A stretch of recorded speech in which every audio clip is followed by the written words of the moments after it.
Thank you, Couchy, for your kind words, and congratulations to the other recipients, and kudos to Pill for setting up a fantastic experience. It's with much humility that I noticed my name appearing on the school's first Athletic Hall of Fame honor roll. As is stated, when I began a 42-year coaching football in 1958, a last-minute change required that I also take on the basketball program, and I maintained those positions for a number of years, as has been identified. If awards are given for longevity, Francis probably qualifies.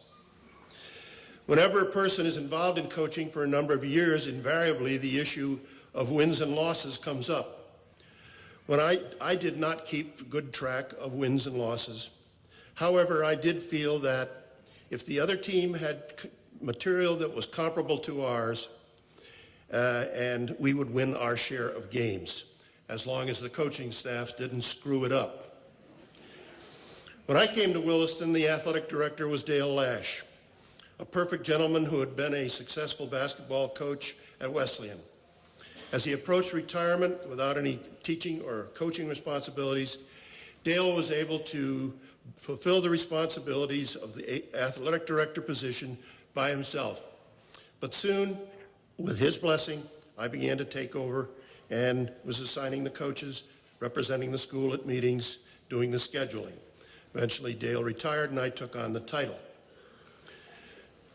During the ensuing decade, it became necessary to make a major change in our athletic program once we emerged with the Northampton School for Girls. Over the transition years, I enjoyed working with Sue Curry Barnett and Mary Fyer Varnum, Hamp School's 2 physical education instructors who taught daily gym classes until the decision was made to create interscholastic teams for girls, just as we had for boys. From that moment on, the records will identify the impact that was made to the women's athletic program by the arrival of new faculty members such as Buffy Redinger, Ann Pickrell, S.D. Tickner, Jen Fulcher, and many others. Of even greater importance in those days was the hiring of Jay Grant to be an athletic trainer equipment man, a near impossible combination. At that moment, with his arrival, the supervision of Williston's athletic program became a 2-person job. And Jay took on many of the internal aspects of the day-to-day position, a situation that I think continues at this time. The most significant event during my years at the school occurred with the long-awaited construction of a new gym. For more than 10 years, I can recall the many plans that the trustees discussed and then discarded before they finally reached an agreement, and Williston now had an attractive and functional building of which we can be justly proud. Before I sign off, let me share with you a few select memories. The fire alarm going off at the inaugural dinner in the new gym. Mike and Gil, you know what I'm talking about. Couchy, who was our photographer, splicing the scantily clad Playboy of the Month into the football films. The football films were always shown on Sunday night for the benefit of the football team. Little did Couchy know that night, Phil and Sarah also came to the films.